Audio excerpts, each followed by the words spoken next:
안녕하세요.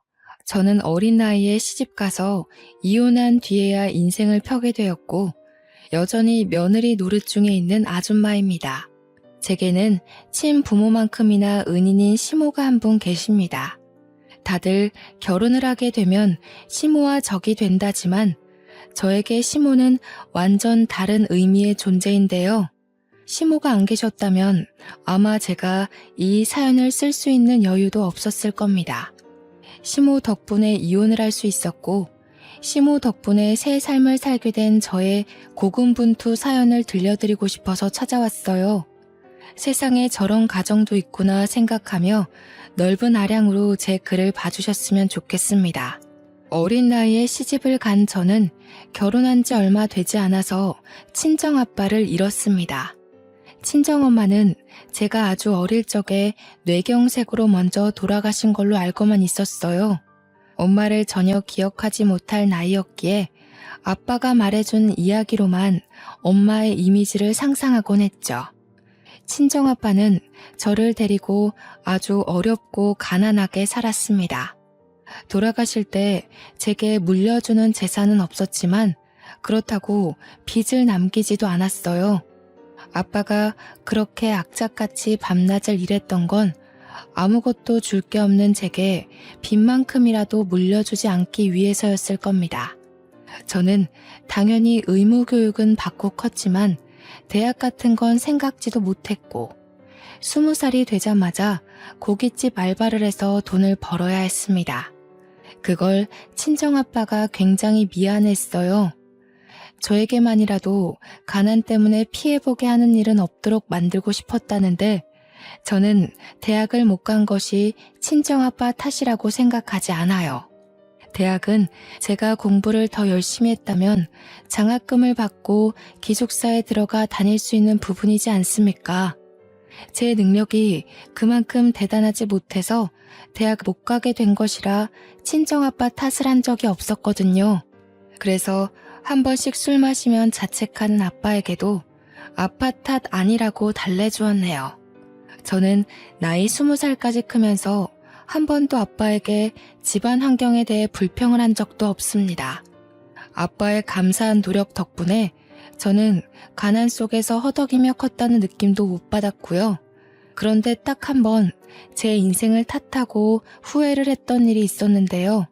그게 바로 결혼이었습니다. 예나 지금이나 저에게 결혼은 도려내고 싶은 경험이었어요. 결혼을 했을 때 그런 생각을 많이 했던 것 같습니다. 내가 만약 돈 많은 집 딸이었다면 좀 더 똑똑하고 현명하게 클 수 있지 않았을까? 나를 만만하게 보고 접근하는 사람들이 없지 않았을까 하는 생각들이요. 저는 고깃집 알바를 하면서 거기에 사장님과 결혼을 하게 되었는데요. 사장님은 당시 30대의 젊은 남자였습니다. 저랑은 9살 차이가 났어요. 당시 사장은 알바생들 중 저와 유독 친하게 지냈거든요. 그 이유가 제가 다른 알바생처럼 짧게 일하다 그만두는 알바생이 아닌 확실하고 길게 일해주는 알바생이었기 때문이었죠. 그래서 저를 더 동생처럼 잘 챙겨주기도 했습니다. 집에 가서 먹으라고 남는 고기를 포장해주기도 하고 제 형편을 알기 때문에 한 번씩 비싼 고기도 포장해서 친정아빠랑 같이 먹으라고 건네기도 했어요. 어머 사장님, 이건 너무 많아요. 그리고 이거 비싼 거잖아요. 저는 삼겹살이면 돼요. 전 진짜로 삼겹살이 더 좋아요. 저희 아빠가 삼겹살에 소주 먹는 걸 진짜 좋아하거든요. 삼겹살까지 더 챙겨가면 되겠네. 너한테 주는 건 하나도 안 아까우니까 가져가. 네가 꾸준히 일해주는 덕분에 너만 있으면 가끔씩 바깥일이나 은행 업무도 보고 올 수 있었잖아. 이거 준다고 내가 금방 손가락 빨게 되는 건 아니다. 나도 넉넉하니까 챙겨주는 거지. 처음엔 마냥 공짜라는 생각에 좋아라 했는데 나중에 되니까 민폐가 아닌가 싶더라고요. 그래서 결국 사장님한테 돈을 지불하려고 했는데 사장님이 정색하면서 우리 사이에 돈을 왜 주고받냐고 하대요. 그러면서 하는 말이 사실 저한테 이성으로 관심 있기도 해서 챙겨주는 거라고 하는 거 아니겠어요? 장사 때문에 제대로 밖에서 만나볼 시간도 없었지만 그래도 내가 꽤 괜찮은 놈이거든? 정말 잘해줄 자신 있으니까 나랑 한번 만나볼래? 난 제법 오래전부터 널 마음에 두고 있었어. 든든한 우리 친정아빠처럼 또 다른 매력으로 제게 소나무 같은 버팀목이 되어주던 사장님이었는데 그런 고백을 받으니까 제가 흔들릴 수밖에 없더라고요. 그렇게 서로를 향한 정이 결혼까지 이어질 줄은 몰랐습니다. 저는 23살 나이에 시집을 갔어요. 무엇보다 친정아빠가 제 결혼을 무척 기뻐하셨습니다. 결혼식이 끝나고 신혼여행을 떠나기 전 제 남편 손을 꼭 잡고서 해주신 말이 있었어요. 우리 딸 잘 부탁하네. 자네만 믿을게. 내가 우리 귀한 딸 두고 늘 마음이 불안해서 뭘 제대로 할 수가 없었는데 이제야 마음 편히 내 일을 볼 수 있겠어. 우리 애가 아직 어려서 많이 서툴 거야. 너그럽게 이해해주고 좀 많이 가르쳐주게. 곧 자라는 애니까 많이 보듬어주고. 또 힘든 게 있어도 말을 잘 안 할 때가 많아. 자네가 먼저 알아봐주고 다독거려줬으면 좋겠어. 물론입니다. 그런 건 전혀 걱정 안 하셔도 돼요. 장인어른께선 걱정 마시고 앞으로 편하게 일 보시면 되세요. 한 번씩 꼭 인사드리러 갈게요. 신혼여행 다녀오고 나서도 들릴 테니까 약속 잡으시면 안 돼요? 그날 친정아빠가 제게는 별다른 말 없고 그냥 아빠 딸로 태어나게 해서 미안하다는 말만 했습니다. 무슨 그런 말을 하냐고 타박을 했더니 아빠가 그냥 웃기만 하면서 안아주더라고요. 정말 사랑하는 아빠지만 그래도 포옹을 해본 건 그날이 처음이었어요. 그리고 그게 아빠와 마주한 마지막 시간이었다는 걸 상상도 하지 못했죠. 저희는 가게를 매니저한테 맡기고 한 달 동안 신혼여행을 즐겼습니다. 남편이 아시아 일주를 해보고 싶다고 해서 한 달을 바쁘고 알차게 보냈어요. 솔직히 제 인생에서 가장 화려한 날들이긴 했습니다. 그리고 신혼여행을 마치고 한국으로 귀국을 한 날 저는 공항에 마중 나온 친척들에게 친정아빠가 돌아가셨다는 얘기를 듣게 되었어요. 친정아빠는 제 결혼식 일주일 전에 췌장암 말기 판정을 받았다고 했습니다. 친척분들이 다들 저한테 알리고 늦게라도 치료를 시작하자고 했으나 친정아빠가 가망 없는데 돈 쓰고 싶지 않다고 또 제게 짐이 되기 싫다고 하면서 끝내 저한테 알리기를 거부하셨다고 해요. 그 소리를 듣고 친척들과 함께 정신 놓고 달려간 곳은 병원이 아닌 빈소였습니다. 벌써 이틀째 진행된 친정아빠의 장례는 저에게 큰 충격을 안겨주었습니다. 이럴 거라서 신혼여행 떠나기 전 그렇게 마지막 인사처럼 남편을 붙잡고 얘기했던 걸까요? 친정아빠 혼자서 저에게 마지막 인사를 나누고 멋대로 마음을 정리해버렸던 거겠죠. 왜 나한테 아빠와 함께 할 수 있는 시간을 주지 않았는지 원망스러웠고 마지막 인사도 못하고 얼굴도 못 보고 떠나버렸는지 너무 밉기만 했습니다. 벌써부터 아빠 얼굴이 생각나지 않는 것 같아 무섭기도 했고요. 그날 믿을 수 없는 사실에 아빠 사진 아래서 얼마나 오열을 했는지 모릅니다. 발인을 할 때는 끝내 그 자리를 끝까지 지키지 못하고 잠깐 혼절을 해버렸던 걸로 기억해요. 그렇게 저는 하나밖에 없던 가족을 잃고 새로운 가족을 얻었습니다. 일찍부터 시작한 부부 생활은 모든 것이 서툰 것 투성이었어요. 빨래나 아빠가 사놓은 반찬으로 밥만 먹었지 살림이라고 해봤자 자취생 수준 정도로만 할 줄 아는 게 다였거든요. 그래도 친정아빠의 조언 덕분인지 남편이 제게 괜찮다고 차차 배워나가면 된다고 많이 위로해 주었습니다. 남편은 고아가 되어버린 저와 달리 제게 정말 과분한 사람이었는데요. 시댁도 원래 이렇게까지 좋은 아파트에 산 것은 아니었다고 남편 장사가 잘 되어 형편을 폈다고 하더라고요. 남편에게는 시부는 없었고 시모가 하나 있었습니다. 그런데 시모가 말을 못하는 장애인이었어요. 과거에 시부모님 차량에 물이 빠지는 사고가 있었는데 그 충격으로 시모가 말을 잃었다고 하더군요. 시부는 그때 돌아가신 걸로 얘기 들었습니다. 걱정한 것과 달리 시모는 참 고우신 분이었어요. 말은 못하지만 제가 어린 나이에 고생하지 않길 바랬는지 늘 목에 걸고 있는 수첩에다가 그만 들어가서 쉬라는 말을 많이 적어서 보여줬습니다. 원래 수화를 하는 분이지만 제가 수화를 하지 못하니 항상 수첩을 지니고 다니셨어요. 아니에요, 어머님. 저도 얼른 배워서 남편 식사 제가 직접 차릴 수 있어야죠. 어머님께도 빨리 도움되는 며느리가 되고 싶어요. 지금은 민폐만 끼치는 것 같아서 죄송해요. 시모는 저를 정말 기특하게 봐주셨습니다. 나쁜 며느리가 들어오면 어쩌나 걱정을 많이 했다고 오히려 제게 고맙다는 말을 많이 해주신 분이죠.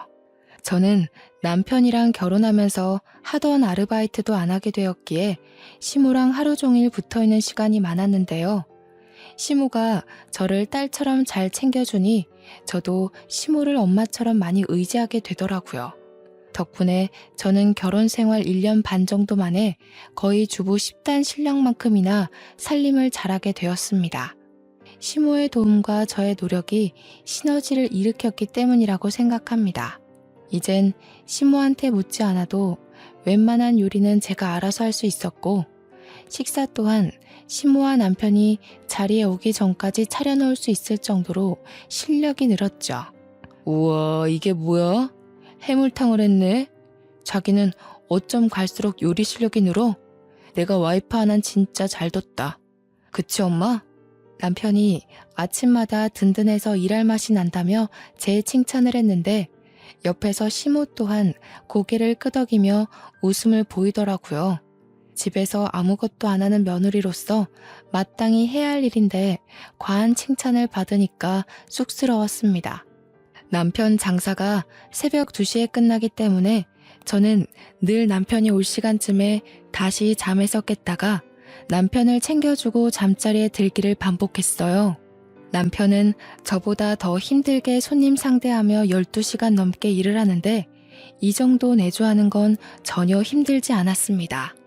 그러던 어느 날은 남편이 알바생들이랑 회식을 한다며 늦게 들어올 거니까 먼저 자라고 하더군요. 제가 아르바이트 하던 때에도 가끔씩 회식을 했었기에 알겠다고 조심해서 들어오라고 말한 뒤 잠에 들었는데 한참 새벽이 되었을까 제 전화기가 징징 울리더라고요.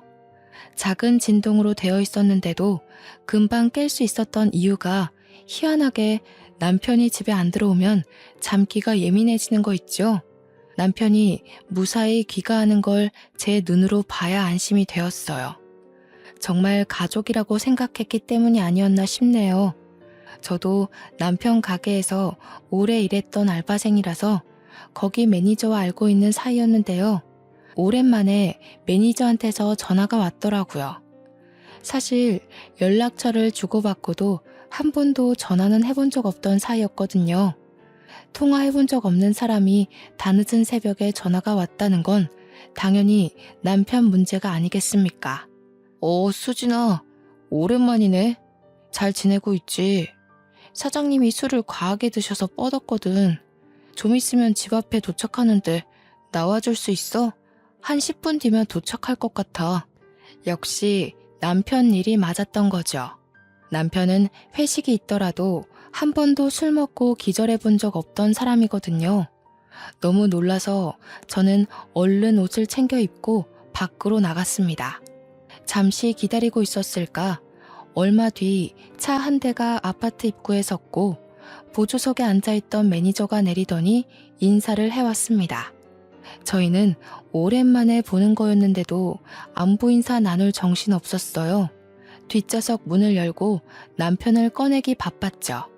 그런데 남편 혼자 있는 줄 알았던 뒷좌석에 어떤 여자 알바생이 함께 타고 있더라고요. 한눈에 봐도 예뻤고 화려한 타입이라는 게 드러날 정도로 미인이었습니다. 급하게 나왔다지만 파자마 잠옷에 바람막이 외투 하나 걸치고 있는 제 모습과는 차원이 다른 여성성이었죠. 어머, 안녕하세요. 사장님 와이프신 거죠? 저 이번에 사장님 가게에서 일하게 된 알바생이거든요. 오늘 제 환영회 하느라 오빠가 좀 거하게 마셨어요. 늦게 보내드려서 죄송해요. 제 남편을 오빠라고 부르는 것도 기분 나쁜데 자기가 뭔데 제 남편을 보낸다 만다 하는 건지 괜히 마음에 안 들어서 대꾸도 안 하고 그냥 고개만 끄덕했습니다. 매니저가 친히 엘리베이터까지만 남편을 실어주고 제가 이만 가보라고 해서 떠났어요. 저는 혼자 무거운 거구의 남편을 겨우 부축하여 집에 들어갔는데요. 잠자던 어머님이 제가 나가는 소리를 들었던 건지 미리 현관 앞까지 나와 있더라고요. 시모는 급하게 종이에다 메모를 적어 제게 보여줬습니다. 뭐하다 이렇게 술을 퍼마셨냐고 물었어요. 아이고, 어머님 깨셨구나. 조용히 나간다는 게 그만 큰 소리 냈나 보네요. 죄송해요. 남편이 오늘 회식 있었거든요. 기분 좋은 일 있었는지 평소랑 다르게 많이 마셨나 봐요.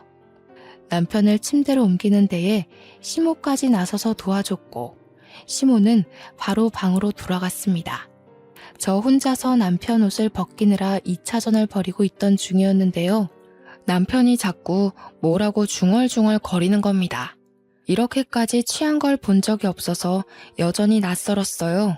완전 인사불성이 되면 혼잣말을 하는 주정이 있나 봅니다. 도대체 뭐라고 하는 건지 궁금해서 옷을 벗기면서도 남편 말에 신경을 기울이고 있었거든요. 그 주정을 자세히 듣자마자 덜컹 심장이 내려앉은 거 아니겠습니까? 남편이 자꾸 누군지 모를 여자 이름을 자꾸 중얼거리는 겁니다. 자세히 들어보니까 현정이라는 이름이었어요. 착각이겠지, 잘못 들은 거라 치부하고 싶었지만 남편은 제가 옆에서 눈을 감기 전까지 계속 현정이라는 이름만 불렀습니다. 그 때문에 신경이 쓰여서 거의 밤잠을 설쳤네요. 결국 다음날 남편한테 꿀물을 타주면서 현정이가 누구냐고 물어보게 되었습니다. 그러자 남편이 캑캑 사례가 들리더니 정신 번쩍 든 얼굴로 저를 쳐다보더라고요. 그러면서 그게 누구냐고 오히려 모른 척하대요. 당신 어제 술 먹고 와서 내내 현정이라는 사람만 찾았어. 모르는 사람 이름을 그렇게나 부른다고? 그것 때문에 내가 밤잠을 다 설쳤는데? 뭐래, 들었겠지. 쓸데없는 소리 말고 콩나물국 좀 끓여줘. 오랜만에 거하게 마셨더니 계속 속이 안 좋아. 그리고 나 씻고 바로 나가봐야 돼. 또 나간다고? 당신 집에 들어온 지 6시간도 안 넘었어. 아직 출근 시간도 아니잖아. 나중에 어머님 병원 가야 되는데 우리 안 태워다 줄 거야? 당장 가봐야 되는 일이야? 바깥일 하는 사람이 어디 직장에만 일이 있겠어? 다른 약속 있어. 엄마 병원은 당신이 택시 타고 다닐 수 있잖아. 택시비 줄게. 남편은 제게 카드를 쥐어주면서 아침밥도 안 먹고 그대로 불이 나게 씻고 나가버렸습니다. 뭔가 자리를 계속 피하려는 느낌이 들었어요. 그나마도 시모 병원 간다고 뒷전이 되어버렸지만요. 시모는 저와 함께 주기적으로 어장의 재활치료를 받으러 다녔는데요. 시모 말로는 혼자서 병원 다니실 때보다 저랑 같이 다니니까 의지도 되고 힘도 난다고 하더라고요. 의사도 시모가 옛날에 비해 언어를 이해할 수 있는 능력이 많이 향상되었다고 했습니다. 뇌 기능에 문제가 생긴 거라 완전 일반인까지 회복된 건 아니었지만 일상생활에 큰 어려움은 없을 거라고 하네요. 너무 기쁜 나머지 그날 시모와 함께 시모가 좋아하는 팥칼국수를 먹으러 갔던 기억이 납니다. 시모가 자기는 면을 잘 안 먹는다고 저한테 덜어주면서 전부 저 덕분에 몸이 많이 좋아진 거라고 또 고맙다고 하는 거 있죠? 어머님, 자꾸 그렇게 고맙다 하시면 저 버릇 들어요. 저한테 꼬집을 거 있으면 과감하게 말씀해 주세요. 전 어머님 마음 불편하게 만들고 싶지 않거든요. 식사를 마치고 시모가 이끄는 대로 따라갔는데 그곳은 시장 한가운데 있는 웬 도자기 집이었습니다. 그릇이 필요한가 해서 들어가 봤더니 그게 아니라 저한테 도자기 반지를 하나 선물해 주더라고요. 시모가 과거에 한 번씩 시장 올 때마다 들렸던 곳이라고. 이 도자기 집이 전부 수제라서 반지도 바로 그 자리에서 제작을 해준대요. 너무 진귀한 선물이라서 저 또한 시모에게 선물을 해주겠다고 하여 저희 둘은 나란히 반지를 맞추고 나왔네요. 그리곤 함께 장볼거리 좀 산 뒤에 시장을 빠져나왔고 근처가 남편 일하는 곳이라 한번 들리기로 했습니다. 남편 가게까지 거의 다 왔을 때쯤 알아챘는데요. 제가 깜빡하고 산 걸 두고 와버렸지 뭡니까. 시모한테 남편 가게 안에 들어가 있으라고 하고 급히 3분 거리의 시장으로 다시 돌아갔습니다. 금방 갔다가 왔더니 시모가 저한테 달려오고 있는 거 아니겠어요? 느닷없이 제 손을 붙잡아 당기며 집에 가려고 하더군요. 어머님, 어디 가세요? 남편 만났어요? 남편한테 고기 좀 얻어가려고 했는데. 잠깐만요. 제가 남편한테 빨리 말하고 올게요. 시모가 자꾸 제가 하는 말에 손사래만 치면서 계속 집에 가자고 당기는 겁니다. 그때 남편 가게를 앞을 그냥 지나치게 되었는데 스쳐가는 상태로 안을 슬쩍 봤거든요. 순간 제 눈에 무언가가 포착되었지 뭡니까. 손님 몇 없는 테이블 사이로 카운터 쪽에서 웬 남녀가 사이좋게 손을 맞잡으며 노닥거리고 있는 걸 똑똑히 본 거죠. 시모가 당기는 바람에 금세 지나쳤지만 온몸에서 반응하는 촉이 저를 불안하게 만들었습니다.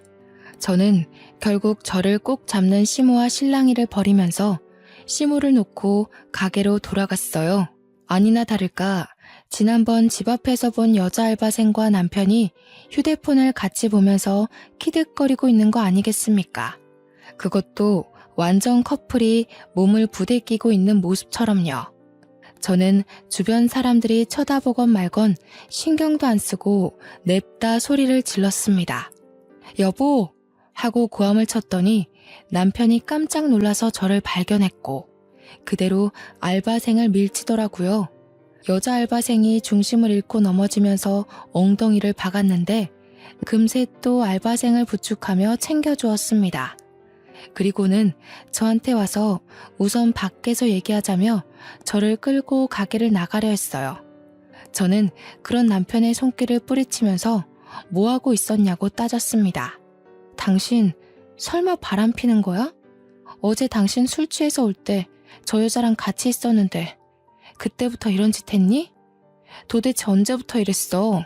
시끄러워. 사람들 보잖아. 그리고 왜 연락도 없이 가게를 찾아와?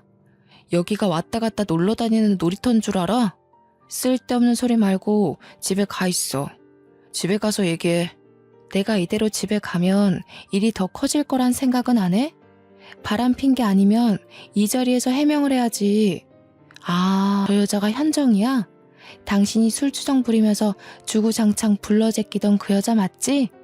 저는 남편을 밀치고 나가 그 여자 알바생한테 이름을 물었습니다. 알바생이 당황해서 말해주지 않고 있던 때에 어수선한 분위기에 주방에서 나온 매니저가 저를 발견하고 반갑게 인사를 하더군요. 그래서 제가 바로 매니저한테 여자 알바생 이름이 현정 맞냐고 물어봤죠. 상황을 모르던 매니저는 당연히 고개를 끄덕였고 저는 그대로 남편을 째려봤습니다. 그때 시모가 허둥지둥 들어와서는 저를 잡아당기며 얼른 집에 가자고 또 재촉을 했는데요. 남편이 이번엔 시모한테로 화살을 돌리는 거 아니겠어요?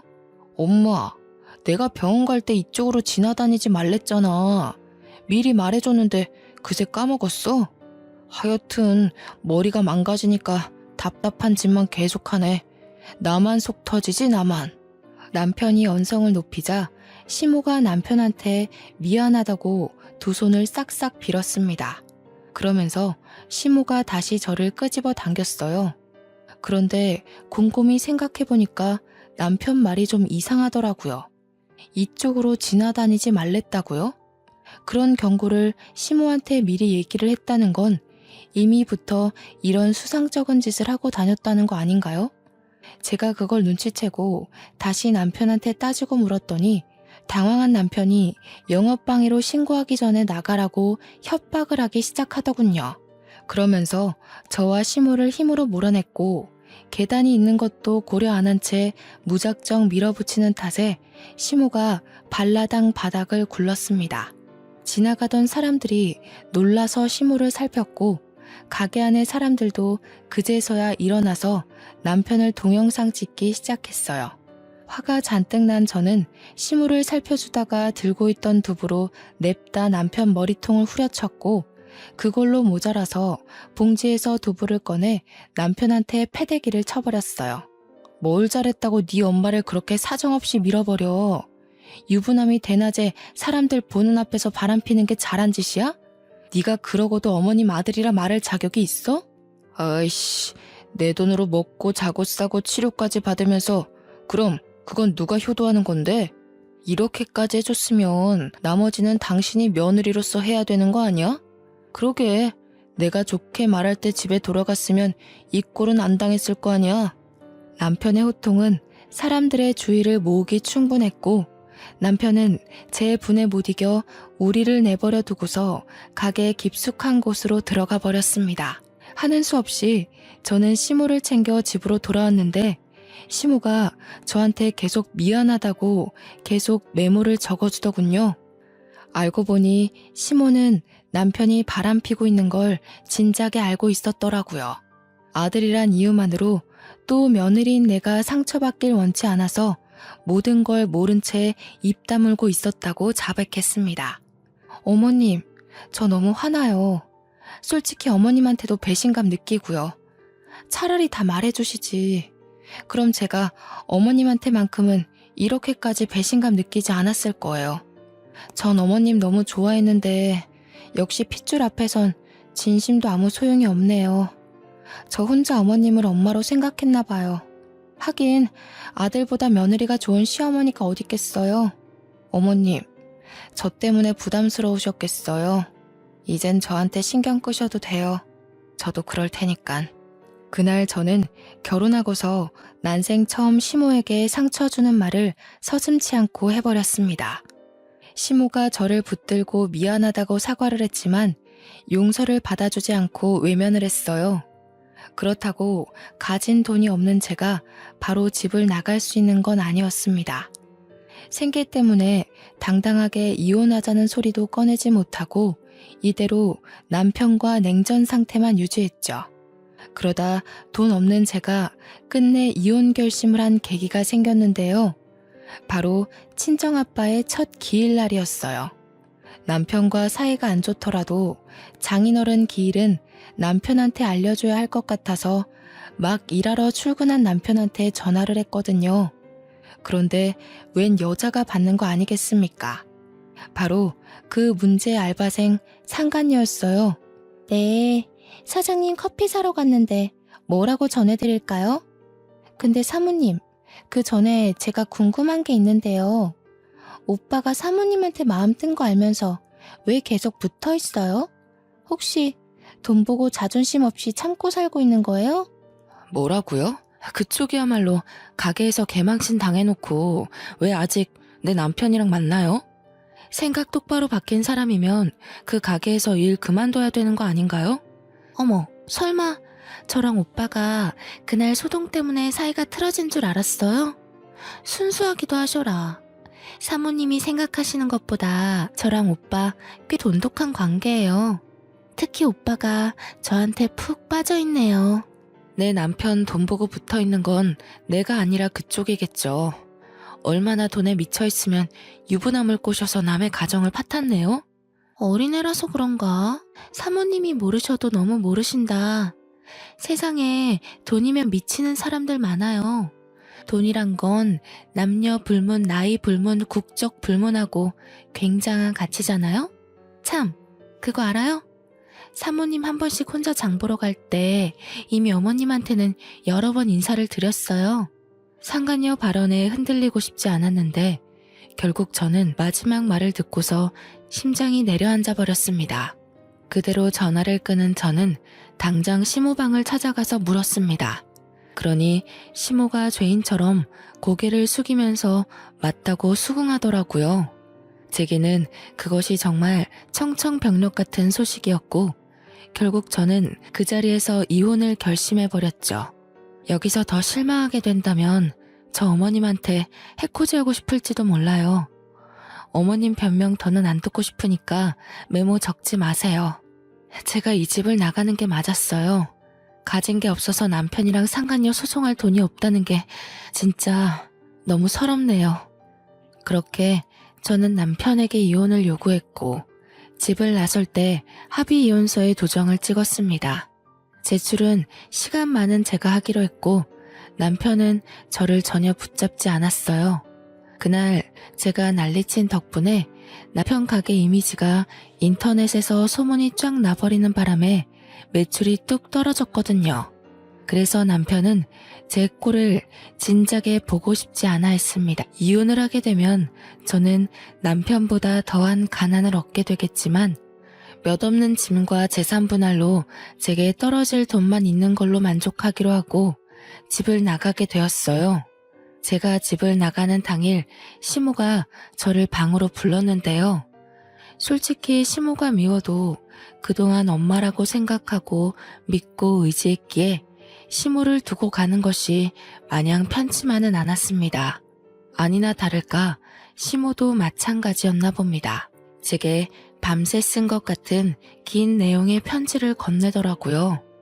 그러면서 웬 검은 봉지 하나까지 챙겨주셨는데 그건 받지 않으려 했지만 시모가 무작정 제 가방에 쑤셔 넣었습니다. 시모를 향한 저의 진심은 절대 가짜가 아니었고 그렇기 때문에 받은 상처는 더없이 깊어서 시모가 챙겨주는 물건들이 달갑지 않더군요. 꺼내보지도 않고 그냥 집을 나와버렸습니다. 시모가 베란다에서 저를 내다보는 게 느껴졌지만 끝내 인사도 안 하고 돌아보지도 않았어요. 다시는 볼 수 없는 가족일 테고 좋게 작별하는 것도 아닌데 뭐하러 인사를 하겠습니까? 그렇게 제가 가장 먼저 찾은 곳은 결혼하기 전 친정아빠와 살던 곳이었습니다. 진작에 집을 팔긴 했지만 빈민촌이라서 아직 계약한 사람이 없더라고요. 거의 공가 수준으로 방치되어 있었어요. 집 안에 들어가 대문 올라가는 계단에 앉은 저는 한참 멍 때리다가 시모가 줬던 편지를 꺼내봤습니다. 야무지게 나열된 글씨를 쭉 읽어내려가던 제 눈동자가 점차 세차게 흔들렸고 그 내용을 다 읽고 나서는 곧장 시모가 준 검은 봉지를 급하게 뒤졌습니다.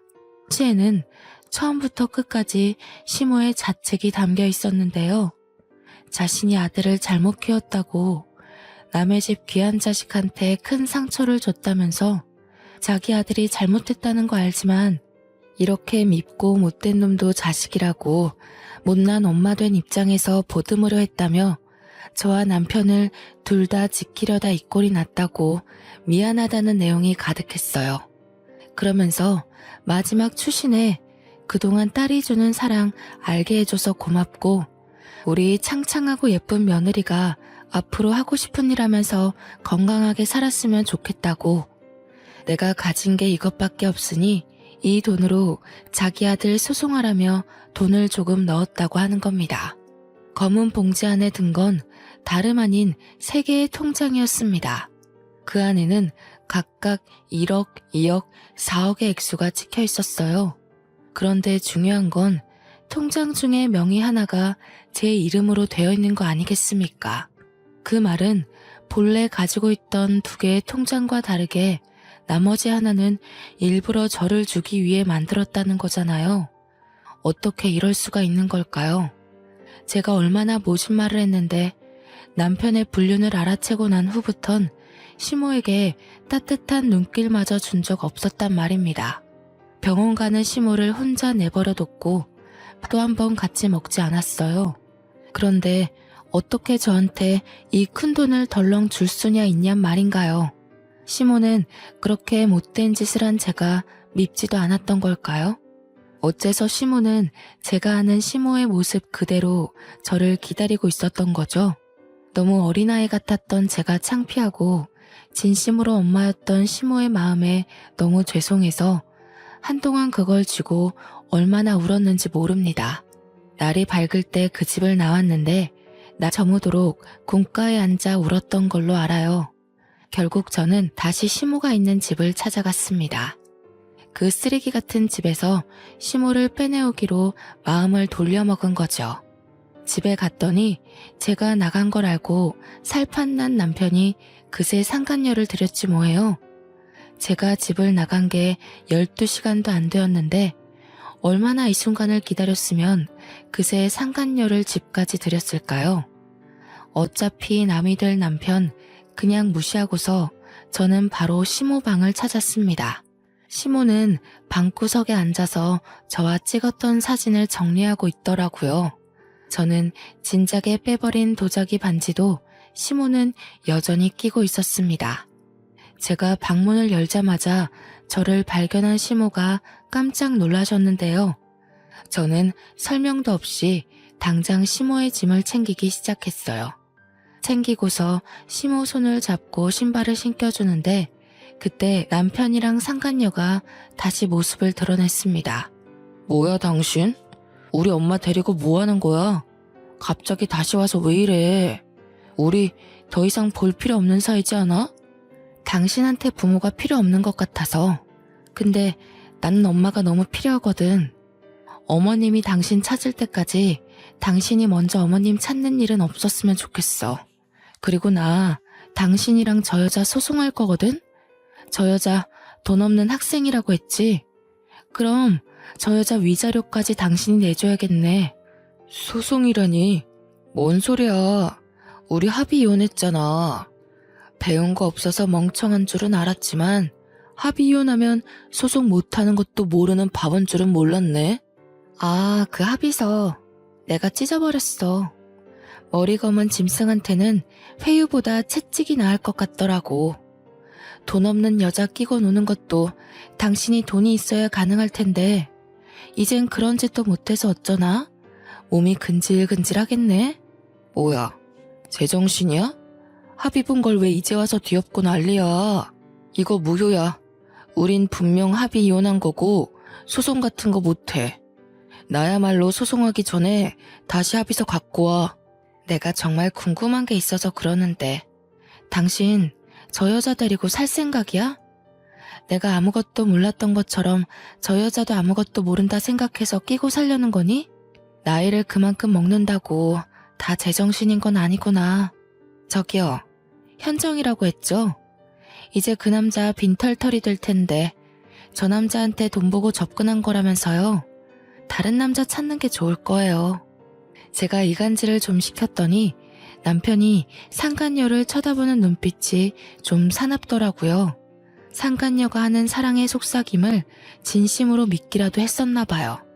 그 뒤로 집을 나와버려서 모르겠지만 아마 둘이서 말다툼 좀 했을 겁니다.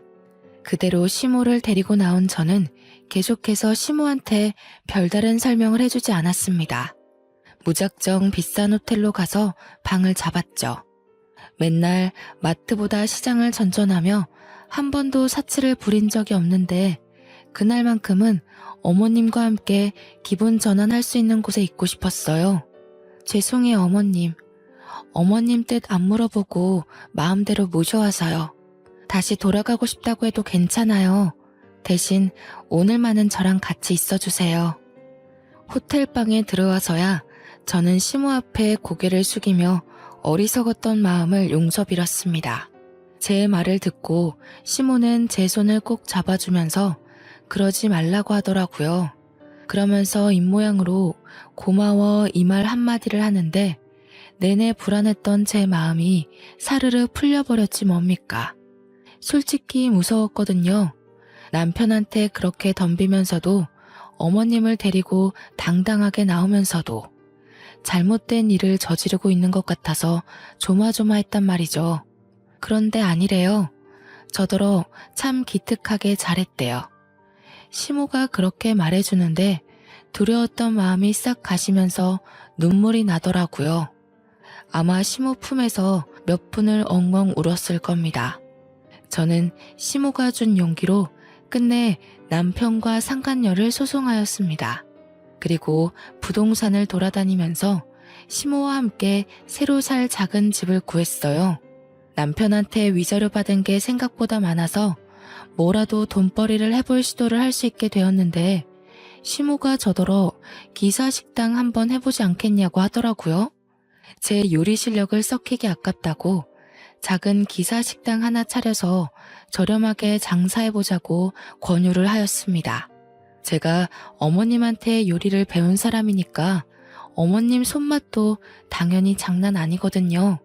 그걸로 자리만 잡는다면 나쁘지 않게 살아갈 수 있을 것 같아서 저는 시모의 뜻을 따르기로 했습니다. 때문에 현재는 장사를 준비 중에 있어요. 언제까지 시모가 제 곁에 있을지 모르겠지만 만약 어머님이 다시 아들 곁으로 가고 싶다고 하면 그땐 정말 미련 없이 보내줄 생각이에요. 그러기 전까진 제가 엄마로 모시면서 병원 치료를 계속 함께 다닐 예정이고요. 물론 천류는 제가 함부로 끊을 수 있는 것이 아니기에 언젠가는 전 남편을 다시 마주할 날이 생길지도 모릅니다. 그러나 그런 각오도 안 하고서 시모를 모시고 나온 것이 아니에요. 시모와 함께 사는 내내 전 남편과 맞서야 되겠지만 그럼에도 불구하고 저는 시모한테 받은 은혜를 모른 척할 수 없었고 어머님이 주는 마음과 사랑이 제게는 너무나 절실한 가족의 온정이기에 절대 놓을 수 없었습니다. 제 선택을 후회하지 않습니다. 시모가 아니었다면 지금도 장사할 미천은커녕 또 어디서 아르바이트나 하면서 자격증을 따야 하나 말아야 하나 전전하며 살았을지도 몰라요. 누가 뭐래도 시모는 제게 은인이고 가족입니다. 시모와 며느리 사이가 이렇게 애틋할 수 있다는 거 좀 껄끄럽고 불편할 수 있다고 생각합니다. 저희를 관계를 아시는 분들은 실제로 앞에서 기분 상할 만한 눈빛을 보내기도 하니까요. 아무렴 어떻습니까? 엄마라는 존재는 친엄마가 아닌 다른 모양으로도 존재할 수 있다고 봅니다. 제가 엄마로 느꼈다면 엄마라고 부르며 살 수 있다는 거예요. 참, 어머님이 최근 제게 한 가지 또 제안한 것이 있는데요. 저더러 위자료 남는 돈으로 학교를 다녀보라고 하더라고요. 제 나이가 이제 막 26살이 되었습니다. 고등학교 졸업한 지도 6년이 지났고 책 안 읽은 지도 너무 오래됐는데 갑자기 공부를 하는 게 어떻냐고 해서 좀 당황했어요. 어머님은 제가 아직 어려서 앞으로 세상 풍파를 겪을 날이 더 많아질 거고 나쁜 목적을 가진 사람으로부터 스스로를 지킬 수 있는 사람이 되려면 공부를 해야 된다고 하더군요. 그러면서 자기가 언제까지 목숨이 붙어 있을지 모르니 제가 홀로서기를 할 수 있는 능력을 길렀으면 좋겠다고 했습니다. 그 소리를 처음 들었을 땐 무슨 그런 말을 하냐고 시모를 나무랐는데 생각해보니 시모의 말이 틀린 것 없더라고요. 그래서 최근에는 수능 문제집을 샀습니다. 대학 입학까지 얼마나 기간이 걸릴지는 모르겠으나 장사를 같이 하면서 틈틈이 공부를 해볼 계획입니다. 검색을 하다가 우연찮게 알게 된 건데 수화 언어학과가 있더라고요. 그걸 본 날부터 제게는 수화 통역사라는 꿈이 생겼어요. 학교 다닐 때도 목표 같은 것 없던 제가 난생 처음 되고 싶은 직업이 생겼다는 겁니다. 이 모든 마음가짐도 다 지금의 어머님 덕분이었죠. 열심히 공부해서 훌륭한 수화 통역사가 되어서 시어머니한테 제대로 효도하고 시모와 더 깊은 감정을 공유할 수 있는 사이가 될 거예요. 성인이 되자마자 결혼이라는 짧고 굵은 고비를 넘겼는데 왜 그랬을까 너무 후회가 되면서도 한편으로는 시모를 만날 수 있게 된 기회가 된 것이라 행운을 얻었다고 생각합니다. 뭐든 하나를 얻으면 하나를 잃을 수밖에 없다는 걸 뼈저리게 깨우친 것 같아요. 제 사연을 듣고 계신 모든 청취자분들께서도 혹시 잃은 것이 있다면 그걸로 너무 좌절하지 말았으면 좋겠습니다. 금방 기쁘게 일어설 수 있는 기회가 생길 거라고 믿어도 되니깐요. 제 사연은 이쯤에서 끝마치도록 하겠습니다. 이렇게 마무리하는 게 맞는지 모르겠어요. 처음 써보는 것이라 부족한 부분이 많았을 거라 생각이 드네요. 뭐든 역시 처음은 서툴 수밖에 없나 봅니다. 그럼에도 불구하고 시간 내서 얘기를 들어주신 모든 분들께 감사 인사를 전합니다.